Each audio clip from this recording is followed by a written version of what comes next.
Susan, please. Oh. What are you making? Go just get pizza. But you're running late. No, eating pizza. That's fat. I don't want to look like an Adam again. Hot clips. What? Yeah. So what's hot dogs? Tama's with them. We're not going to the wedding. Why are you, bro? Oh. It's not like people that don't go anywhere.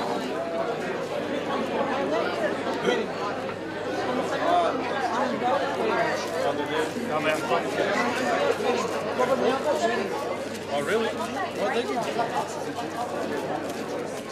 So don't do it. Alright, do boiled hot dogs. How about you make it easier for me and do it next week?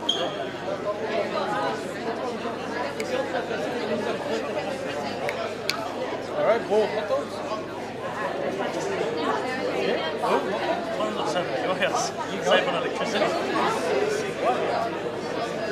You can't make it.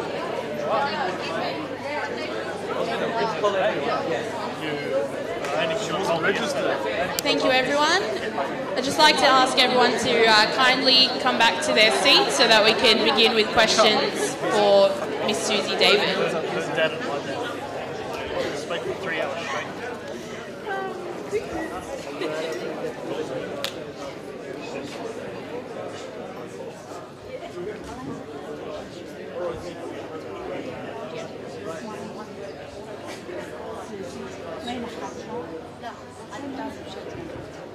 Again, everybody, I'd kindly ask that we all begin to take our seats so that we can continue with the program.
Susan, have you tried again?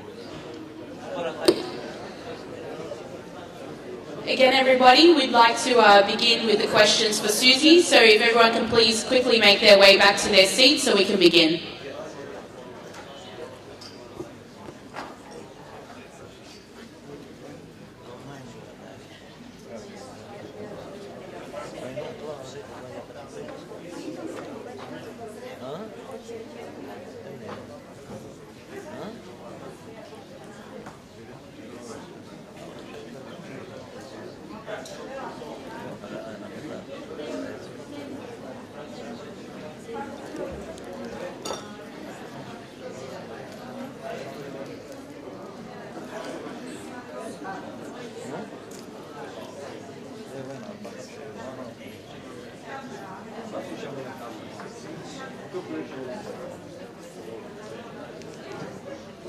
Thank you, everyone.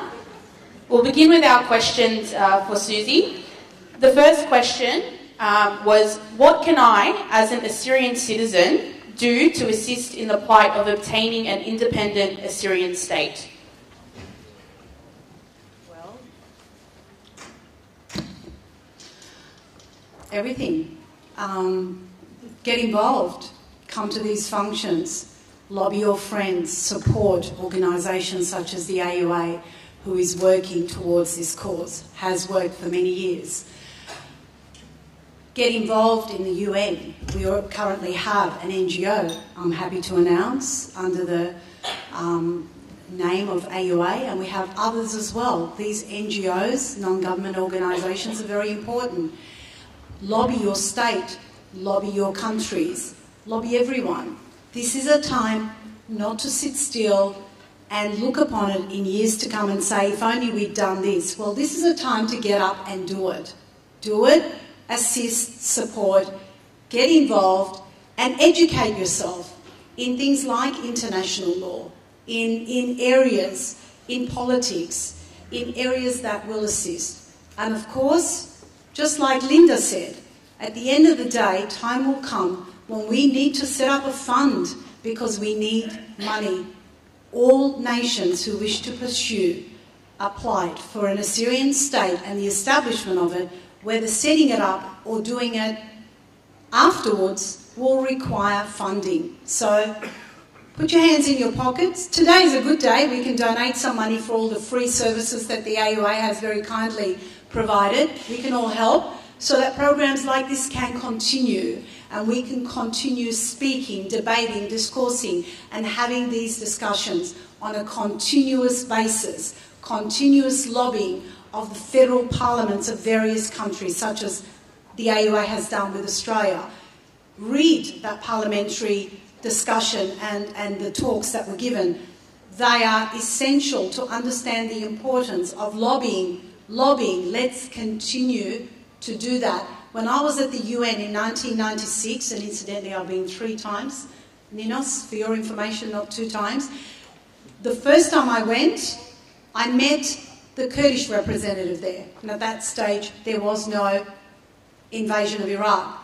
I was told that we need to go from one conference to the next, to the next, to the next, in order to have a presence so that we will be heard.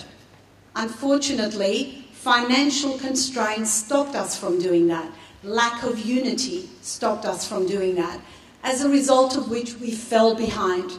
The Kurdish people moved forward.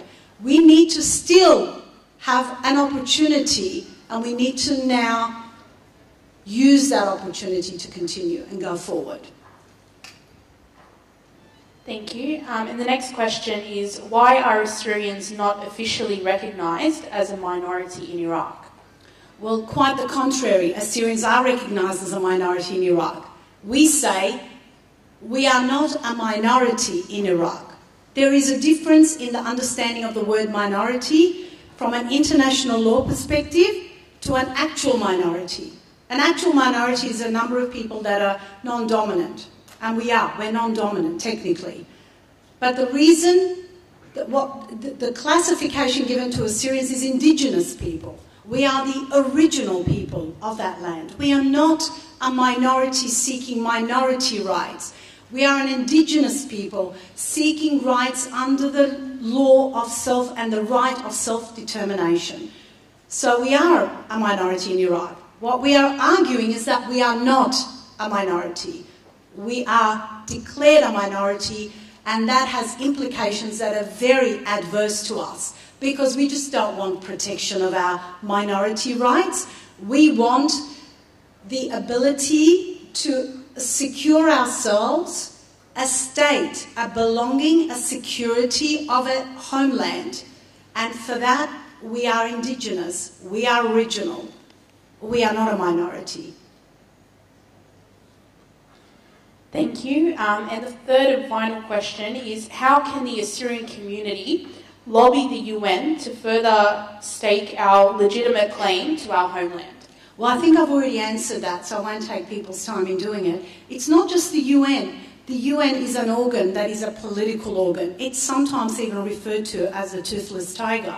It will only get involved if there is a political reason for it to get involved. What we need to do is we need to lobby the UN only in the sense that there are nations and states sitting there. So we lobby it through our NGOs. We lobby it through our presence and talks at the UN. And we lobby it so that the UN states sitting there, all of them in alphabetical order, can hear our plight and can understand what's going on. It's lobbying the states in the UN grounds that's important. The UN will only endorse it or support us once we have that status. But to achieve that status, we need to be there. We need to have a presence there. Thank you.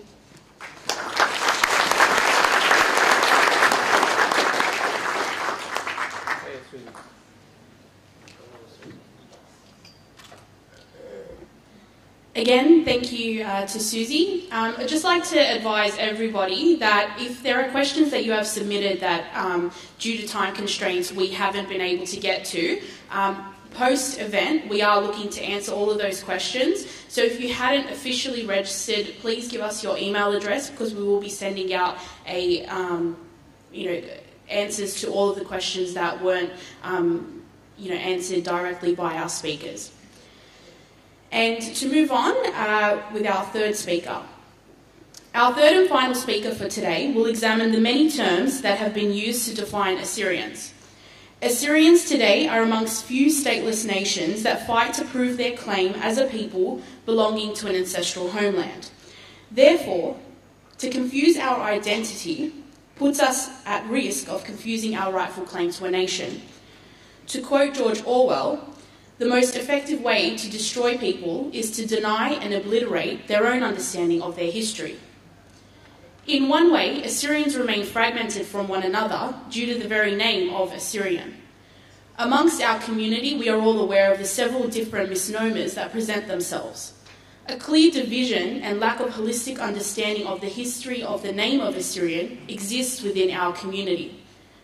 What we hope to hear in the words of our next speaker aim to counteract the divisions that have been created in the confusion over the Assyrian name issue. Born in Istanbul, our next speaker migrated to Australia in the 1980s. He first studied languages and sociology, and after completing a master's degree in sociology, studied for a diploma in social sciences at the University of Stockholm. His doctoral thesis focused on Greeks, Assyrians, Armenians and Kurds. He was awarded a PhD by Macquarie University in 1999 after completing his doctoral thesis. He is the author of Assyrians Post-Nineveh, Identity, Fragmentation, Conflict and Survival, 672 BC to 1920 AD, a study of Assyrogenous communities. I'd like us all to warmly welcome Dr. Racho Donef.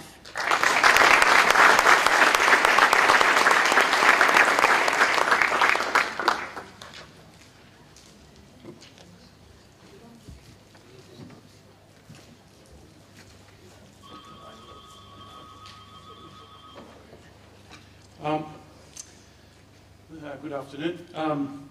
Two things. One is I'm aware of the advancing time, so I'll try to condense my talk, not take an hour. Secondly is I've done a similar presentation approximately 3 months ago, and I haven't done new research in the last 3 months, so more or less I'm presenting this information from which I gathered to prepare that book. But I tried to change it slightly so that you don't hear the same things. Now, if you do, then you're not having a feeling of deja vu. It's just me using the same PowerPoint presentation. Last time I tried to give emphasis to continuity from the ancient imperial period to the New Assyrians. Today, I thought I might spend more time on the different names or misnomers, as Susie just called them, which created this great confusion in Assyrian nomenclature. So, if I was giving this talk, if I were giving this talk to a non-Assyrian audience, they would have been completely bewildered by the names that I have put in the list. But you're familiar with them. I know it causes concern, of course, but unfortunately we have anyone who does historical research to look at Assyrian history, they have to be familiar with all these terms, put them in context, and explain and understand. So the first one I'll come back to, the most important one, of course, and then I will go through the others, but not at great length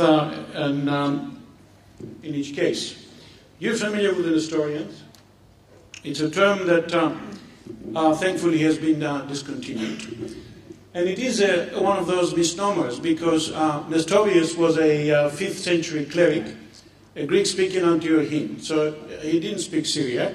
He wasn't of Assyrian background at all. But in the first council, there have been a number of Christian councils. In the first one, in 431, he came up with a different theological interpretation that Virgin Mary was not the mother of God, but rather mother of men. Not Theotokos in Greek, but Christotokos. You think, what's got to do with the price of oil in relation to the Assyrians living in the east, in Persia? Well, one thing is, it took them a long time. In this day of instant messaging, you should be, we tend to forget in the historical times, in times past, people didn't get their messages quickly. It took them months before they got it. So by the time the so-called Nestorians, which have become Nestorians afterwards, so the Eastern Assyrians received any results from the Council of Ephesus, was months and months later. And in the end, they did not anathematize Nestorius. And because they didn't, and I'm not a theologian, and the Church of the East actually denies that any of theology is derived from Nestorius, the name stuck. And anyone who does historical research up to the even early 20th century will find references to Nestorians. And the Ottomans call them Nasturi. And therefore, it's one of those that you have to examine each time. Not only is Nestorius himself was not Assyrian. In fact, the so-called Nestorian church, which is the Church of the East, emerged in the 3rd century in Persia, which included Iraq. And therefore, his church established much before Nestorius. But it is one of those historical errors which couldn't be rectified, perhaps until the 20th century. Now, in the 19th century, the missionaries visited Assyrians of the Nestorian background, which is the Eastern Assyrians, and they discovered that the clergy didn't like the term Nestorian at all, because they discovered from the Westerners that the Westerners didn't like Nestorius, and therefore the Nestorians, the wrong name of course, said that the clergy were very, very hostile. Then they used the term Syrian, Suyoyo, which is they're always what they use for themselves, Suyoyo, and not Nestorians. But it seems that in other periods, the Nestorians, even though the clergy in the 19th century was very hostile to the name, but they used the term. Bar Hebreus, which some of you must know, is a Syriac Orthodox Mafrian, which is number 2 in the Syriac Jacobite Church, used the term Nestoriana, or Nestoriana, I put it in Western Eastern dialect. And in 1972, Michel de la Roche reported they're not ashamed of calling themselves Nestorians, but they prefer Christians of the East. So that just tells us from time to time this appellation underwent changes, and now, obviously, no one is using it. But if you do historical research for Assyrians, if you go to any studies, 18th, 19th century, you'll be hard-pressed to find the term Assyrian. You'll find a lot of Jacobites, you'll find a lot of Nestorians, and therefore it is necessary to be aware of it, but it's not a term that it should no longer be used, and it's not used anymore. This is a similar situation. This Syria, the Suryoyo, the Western Syrians, the Syrian Orthodox, were called Syrian Orthodox mostly by the Westerners, by the Western travelers. That is a problem with the translation of Suryoyo. I don't think Suryoyo, Syrian translate well as Suryoyo. Undoubtedly, I have never been able to find the origin of the term, of where was used first, but it's clearly, it's the French and Latin writers used it, Syrian or Syriani, and in Turkish it's called Suryani. In the Ottoman annals, they refer to Syrian Suryoyo as Suryani, and eventually the term in the English-speaking world remained Syrian. And the church itself, I think 10, 15 years ago, because of the confusion with Syrians from the state of Syria, came up with another term, Syriac Orthodox rather than Syrian Orthodox, which again, I don't think it's a very useful term because Syriac refers to language. And on top of that, you're familiar with the term Jacobite. A lot of the historical material up to the 19th, even early 20th century, when it refers to the Western Assyrians, in the Turkish annals they call Yakubi, which is Jacobites, rather than even Suryani. So again, it's one of those terms that you need to be familiar. Basically, it's because when the Assyrian, the Western Assyrian church broke away, it was mostly done to a monk by the name Jacob.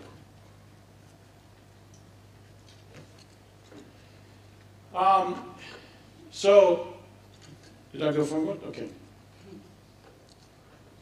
Again, as in the case with the Nestorians, a lot of the travelers and missionaries said that the Syrian Orthodox, the so-called Jacobites, they don't like using the term Jacobites.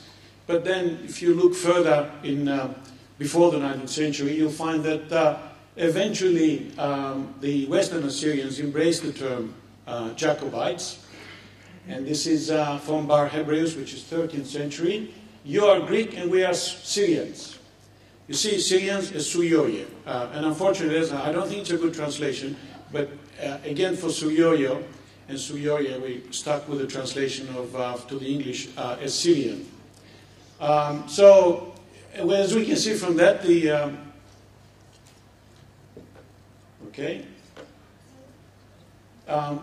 Horatio Southgate, you must have heard of him? No? Some participation? Southgate, Horatio, another missionary, actually he wrote 2 volumes on Jacobites, on Assyrians, and he said they don't like the term Jacobites, they call themselves Syrians. By that he meant Suryoyo. But then in his second volume he said, well, in fact I find that they do use the term Jacobite, Yakubi, so that's contradictory. And this is 19th century. This is a Syrian monk, or Jacobite monk as it says in French. So much like their brethren in the Eastern Assyrians, the Nestorians, it seems that at some stage they also disliked the use of the name Jacobites. But it was used by them even in the 3rd century as Barhambraeus himself used it, metropolitan of Jacobites, so the Jacobite patriarch. And Barhambraeus was a Maphrian.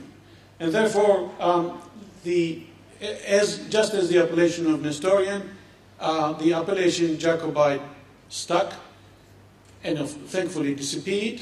But anyone who does historical research looking at Assyrians before the 20th century, they have to be familiar and understand that it refers to Syrian Orthodox. And this is another example where the Suyoyo of the West, they did use the term Jacobite.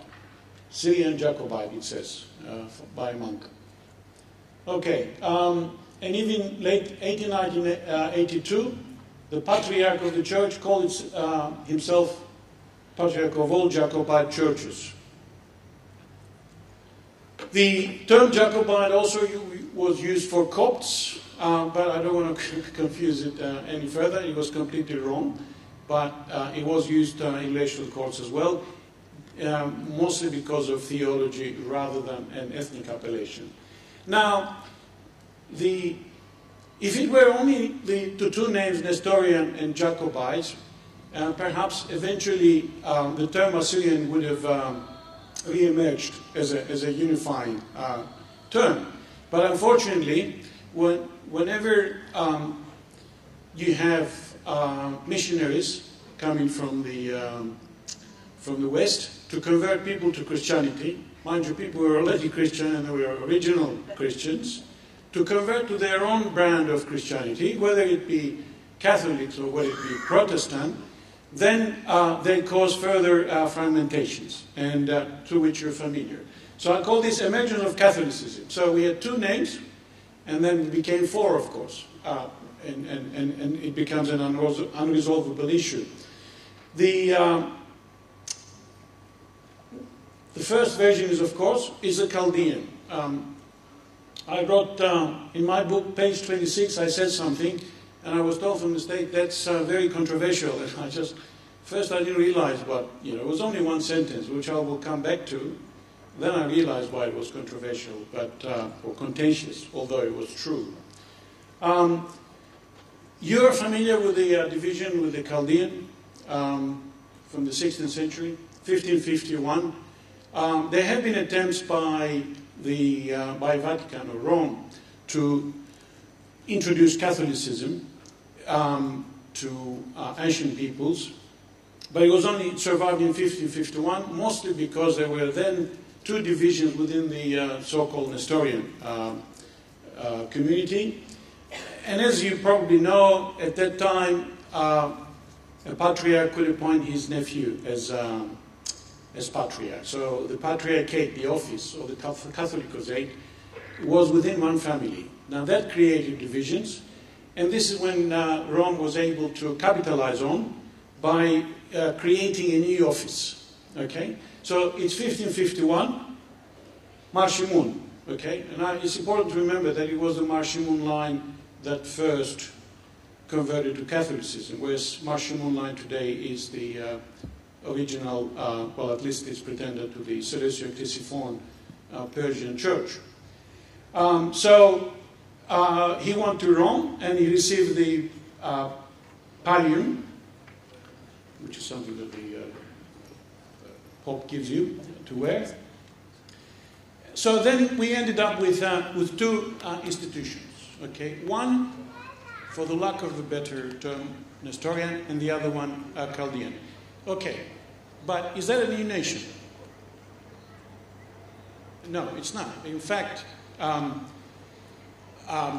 given time, I'll try to give you examples of that. The term Chaldean was used by Nestorians as well, before the 16th century. The term Chaldean, as well as Nestorian, as well as Assyrians, I call this convergence of appellation, was used by the community before the schism, which then started creating a new identity. But they were basically the same people. They were Assyrians of the same background, but with eventually different theological persuasion. But they were basically the same people using the same appellations. But once a new institutions have emerged, then we start having the Chaldean as an independent entity.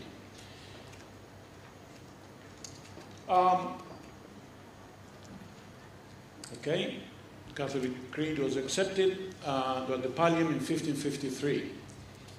Now, despite the conversion to Catholicism, it seems that it lapsed because it wasn't genuine. It was basically one person wanted to be patriarch. There was already a patriarch.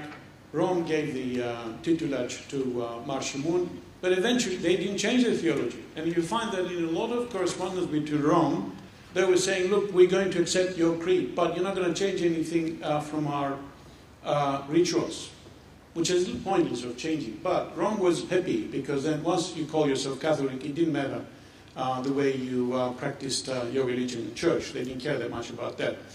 But the so-called Chaldean church reverted back to so-called Nestorianism, which meant they reverted back to their original theology.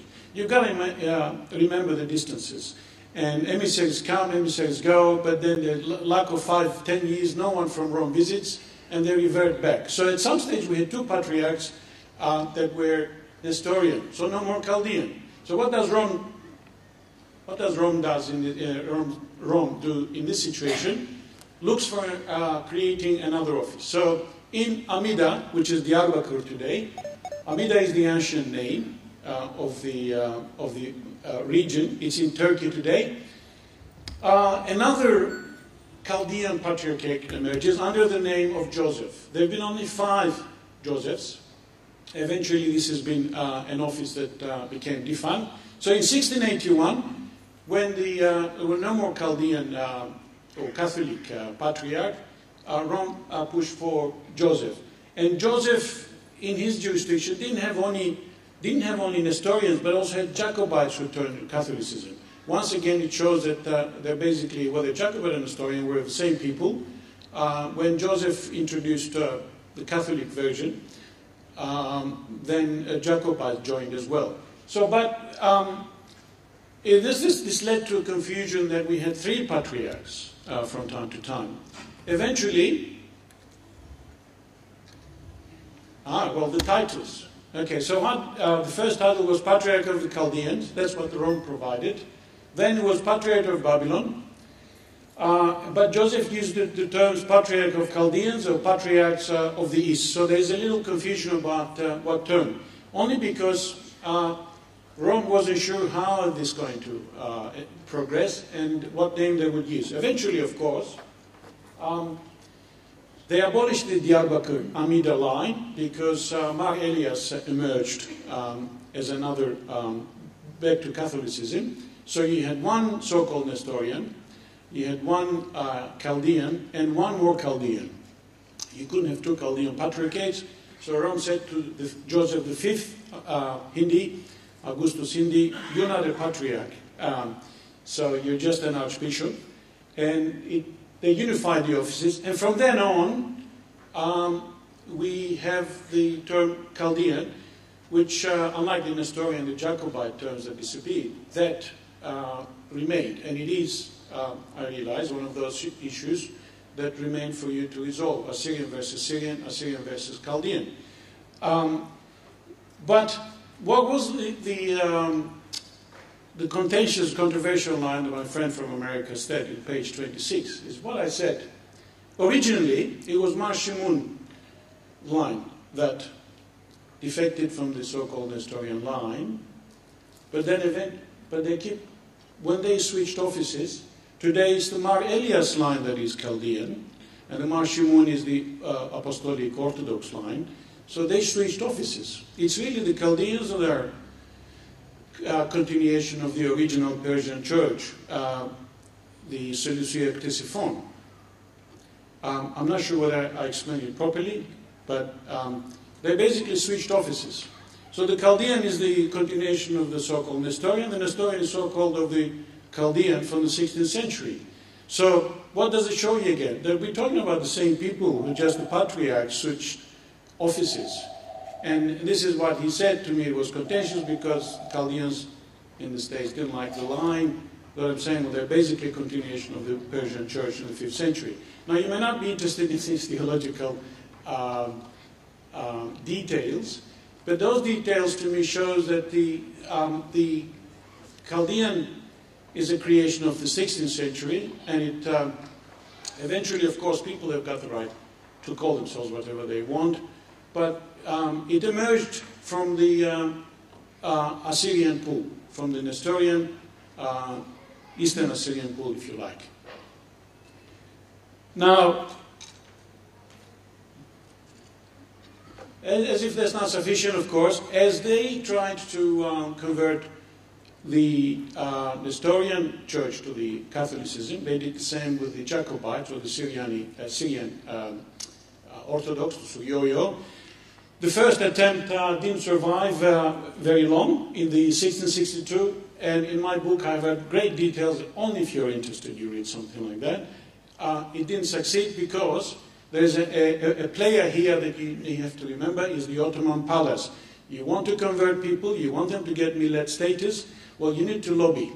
And sometimes what lobbying means is you need to pay the right amount of people to the right people, not the Sultan, but other people. So there was great confusion in the 17th century. But eventually, with the Michael Jagler bishop line, we have the Suryani Catholic, which created a problem for the Ottomans of what to call the new people.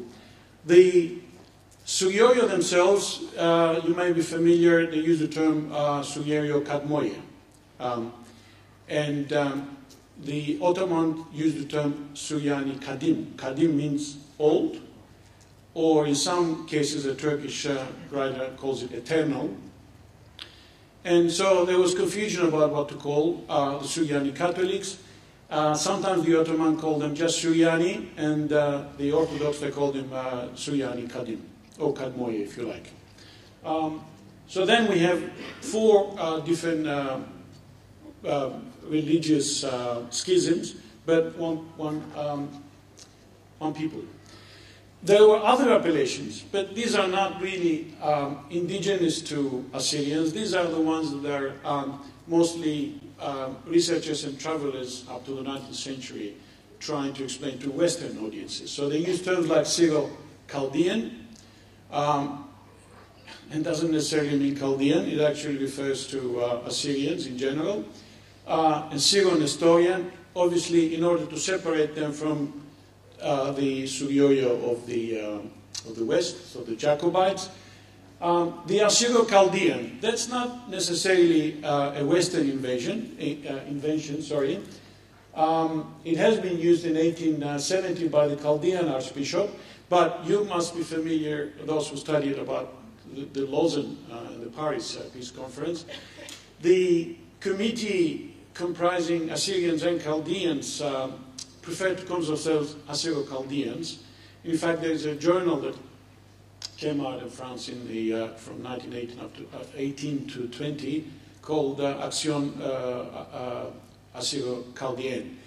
So they try to basically unite two different religious denominations into one, hoping that this kind of unity will be helpful in negotiating.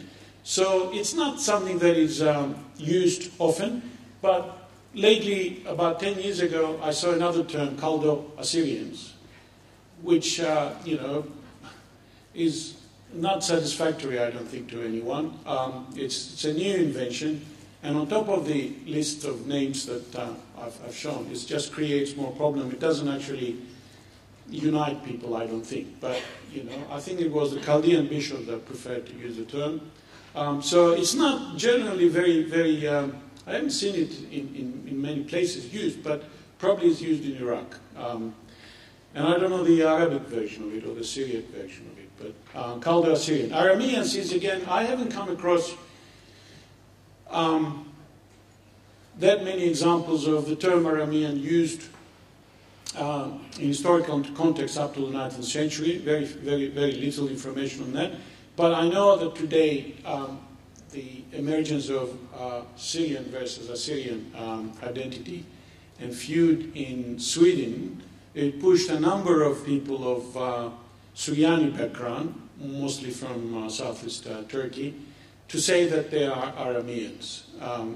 But this, to me, is relatively recent phenomenon, and not one that I encountered within the Ottoman Empire. Now, I use the term convergence of appellations. So a lot of the terms may be confusing, but we used equivalent. Best example is that's the 2nd century. Arameus de Arameos Esken, Uelin Sirius Prosagorevsin. They're basically saying the term Aramean is equal to Syrian. So Aramaic and Syriac is exactly the same thing. Lady Mary, wife of Justin Shield of British Legion in Persia, in 1835, he said that the Nestorian bishop visited her and said that Chaldani was the name of his national language. So therefore, although the Chaldean church separated from the 16th century, well, the patriarch and bishops of the Nestorian church were saying, well, we're Chaldean as well. We're all Chaldean. We use the term. It's just that now has been usurped only by one function of the community. I've given a few examples of where the terms Chaldeans and Assyrians were actually equivalent. And this is in the chapter I called it Convergence of Appellations. So yes, we have all these different names, but if you look at different historical periods, you'll find that they were all used to denote the same people. A lot of them are in parentheses in Latin because most of these sources are unfortunately in Latin. It's unfortunate because they're difficult to read.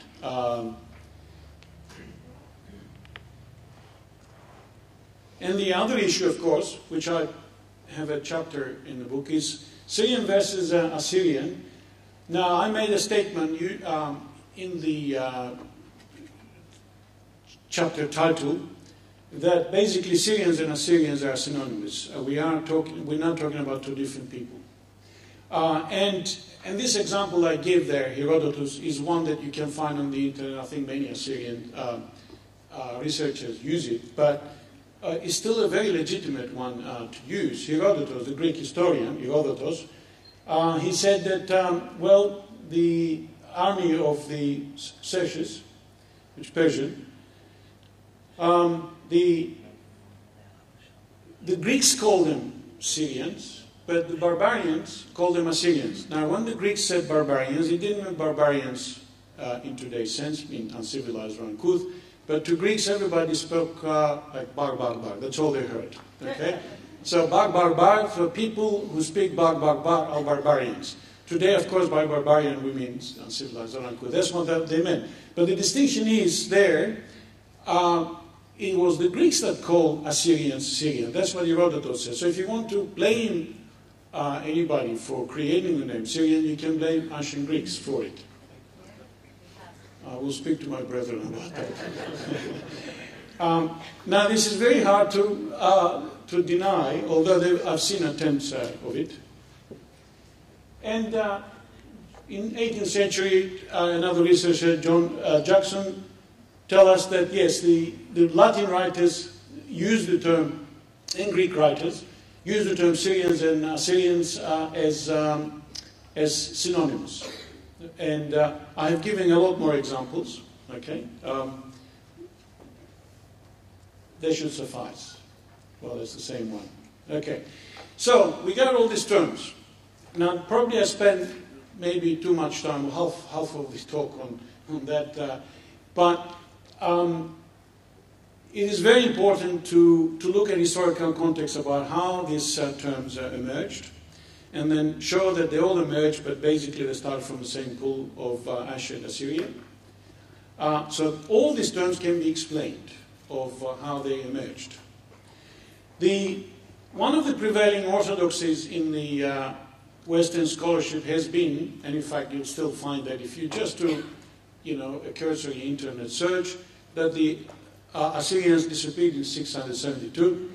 And they say that to an Assyrian, speaking to an Assyrian, saying that you disappeared in 672, which is impossible because just because a polity disappears, people don't disappear automatically. Prussia disappeared, but there are people who call themselves Prussians still. So the end of state doesn't mean the end of the existence of people.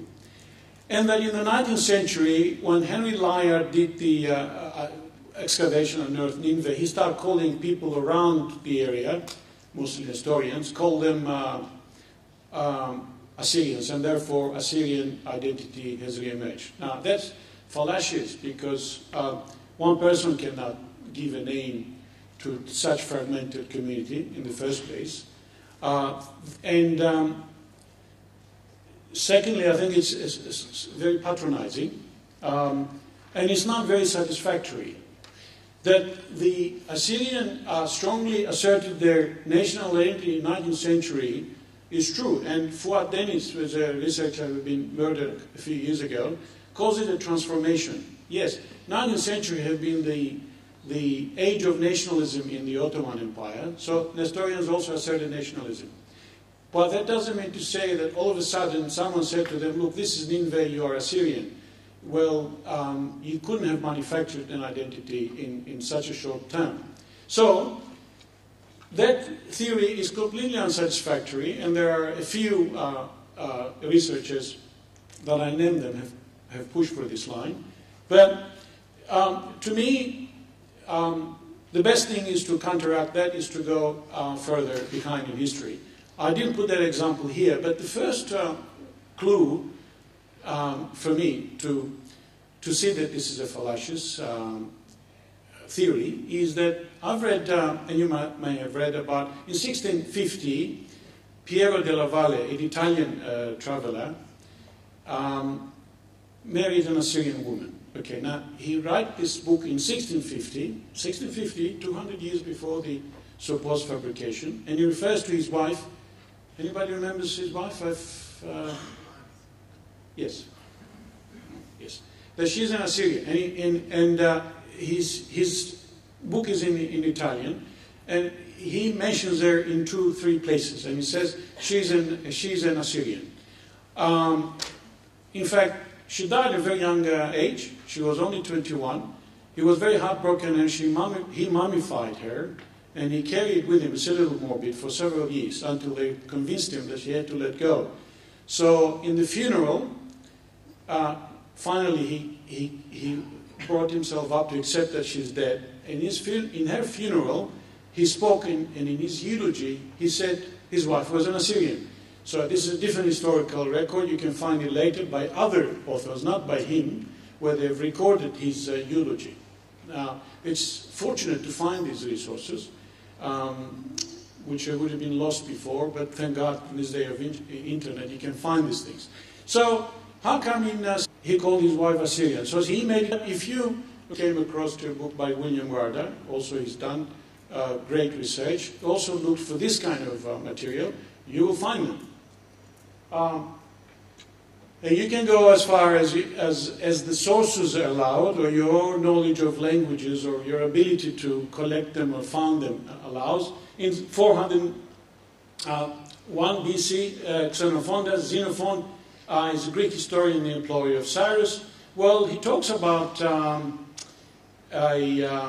people, Assyrians, in the rivers of Tigris. So 672 BC, 401 BC. So 170 years later, we can see that there was an Assyrian about it, but he called them Assyrians, and we know that there is an Assyrian collective which survived the first 170 years at least, so no disappearance in 672.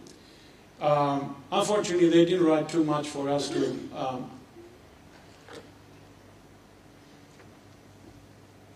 you know this, Tatian addressing the Greeks. Tatianos genidisen ti Assyrian ye. It took me a long time to find the original Greek, because it's been translated wrong in English, and this has been open to interpretation by John Joseph, that he didn't say I was born in the land of Assyrians, that he said he was born in Assyria or something like that. But anyway, he clearly says he was born in the land of Assyrians. Okay, so now people who enter into polemics to say, well, it doesn't mean he's Assyrian. Well, why would you say that he was born in the land of Assyrians 600 centuries later than the disappearance of the state? It doesn't make sense to me.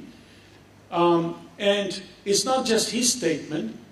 St. Clement of Alexandria, an early Greek theologian, in his Stromata, and that took me a long time to find the original, to see the Greek version. He did say that one of his teachers was born in the land of Assyria. So there are references more than Tatian himself. As far as I'm concerned, Tatian says to the Greeks, I'm Assyrian. Okay? The fact that he used a different language, it's the language of the 2nd century, doesn't take away from the fact that in my estimation, he called himself Assyrian. And another example is Lucian the satirist. I who write I'm Assyrian, or grapho de Assyrian teo. Now, nothing about being born in the land of Assyria. Why would somebody say that they were Assyrians unless that's what they believed they were? Adi Abin, which is, what is the Arabic name today? Idab, I think, was a province of... Sorry? Hydia, yes. Was a province, by Rome was called the province of Assyria. And even 200 AD was known as Assyria. You may have seen Parpola, a Finnish scholar, has got 2 great articles on this, which is a great source for that period. Well, what he says that basically the fall of Assyria didn't mean the end of the polity, but it was incorporated into Persia, and that part was known as Athura.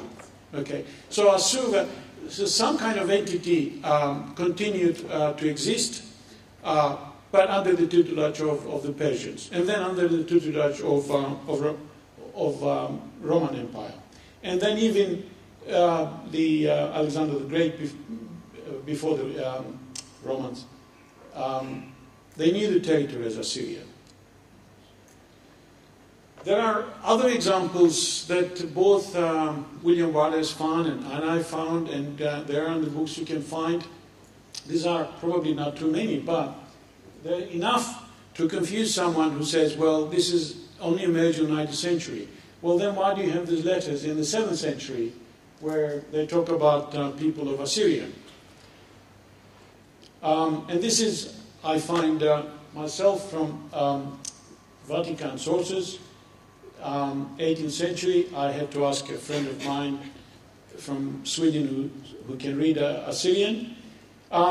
Timotheus, a celebrated Catholicos of the Apostolic Church of the East, or so-called Nestorian, in his jurisdictions, he talks about Babylonia, Persia, and Atur, Assyria. Bar Hebreus of the Jacobite Church also used the term in the Marfian, who arrived in Assyria, met with locals, and Sulaka, who went to receive the pallium in 1551, he was received as the Patriarch of Assyria.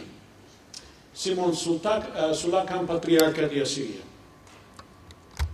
And I said I also find another reference when the Assyrian Patriarch participated in Jerusalem in a ritual in 1540, he was referred to as the Assyrian Patriarch. In 1580, this is an Orientalist who wrote to refer to the Assyrian Patriarch. So there are many, many references like that in Western sources that talk about the Assyrian Patriarch, mostly referring to the so-called Nestorian Church, but also to Chaldean Church. Now, 1587, this is a very interesting report. It's only available in Italian. I wish it were translated. It was a report written to Pope Sixtus V. As ever, of course, all these people are missionaries who went around to look for opportunities to convert. And in his report, there are numerous references to both Assyrians and Assyria. And look at that. Chaldean nation in Assyria, city of Atsur, Chaldean Assyrians of Karamit. So you can see the equivalence, the convergence. Chaldean Assyrian Orientals. There's clearly a confusion of names, but you can see that they're all used in equivalent sense.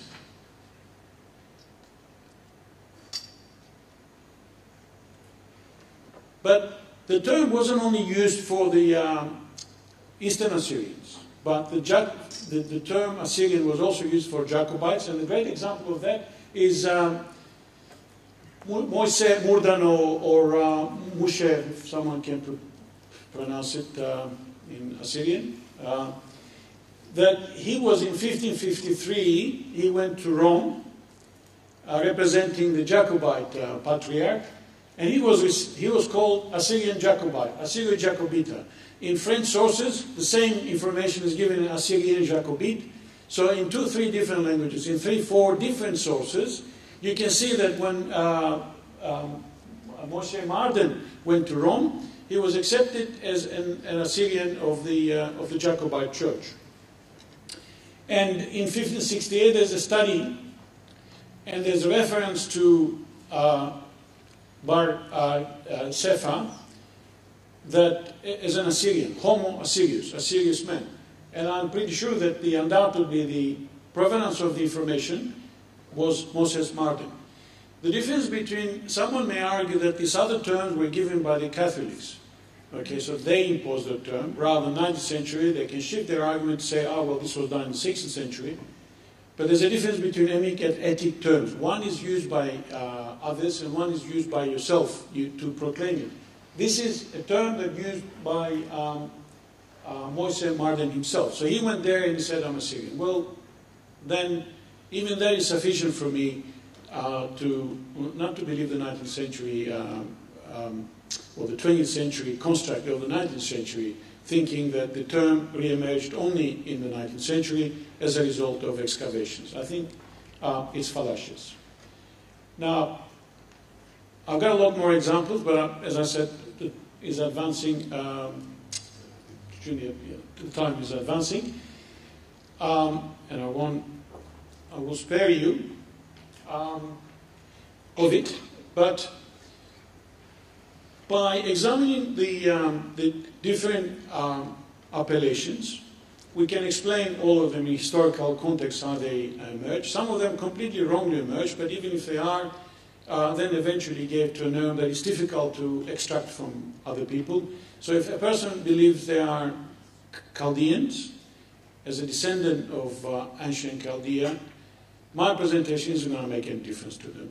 But even if I say, well, they switched offices, the Mar Shemun line is basically, and the Mar Elias line, it was the original one, all those are arguments aren't going to work. People will say, well, we're Chaldeans. People have got the right to call themselves whatever they want. So we have that issue. But the second issue that emerged was in Sweden, obviously. And I know while I was doing my research, I was told that the two sides in Sweden they call it the Assyriska Riksförbundet and the Syriska Riksförbundet, the Assyrian Federation and the Syrian Federation, which I was told they disliked each other, even though a lot of people are from the same place in southeast of Turkey. There were discussions actually to find a platform to unite. I put that, I think, in my foreword as an example of, some efforts have been made. And the problem remained, okay, even if we came together, what the Swedes do to resolve the problem of the issue, they call the community Assyria /Syria, which is not very satisfactory. It's just, it's hyphenated names aren't very satisfactory to either. But because of the dispute, the Swedish says, well, okay, look, I'll put that, and, that's the best I can do. They came up with the term, perhaps, to use Mesopotamiska Riksförbundet, Mesopotamian, which is not satisfactory as far as I'm concerned, because there were other civilizations in Mesopotamia too. But in the end, they weren't able to agree on a platform. And there are irreconcilable differences between the two groups, political ones as well. And unfortunately, the issue continued, and probably will for some time.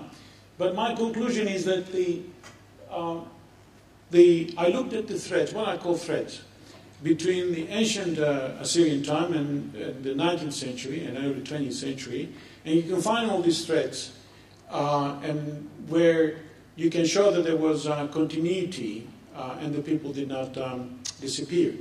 When Assyrians arrived in Australia in 1910, in 1912.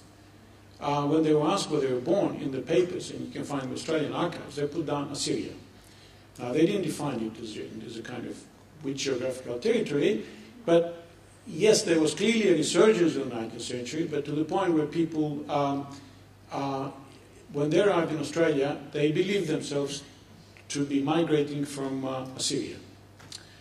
Anyway, I'll finish there, and I'll be very happy to answer any questions.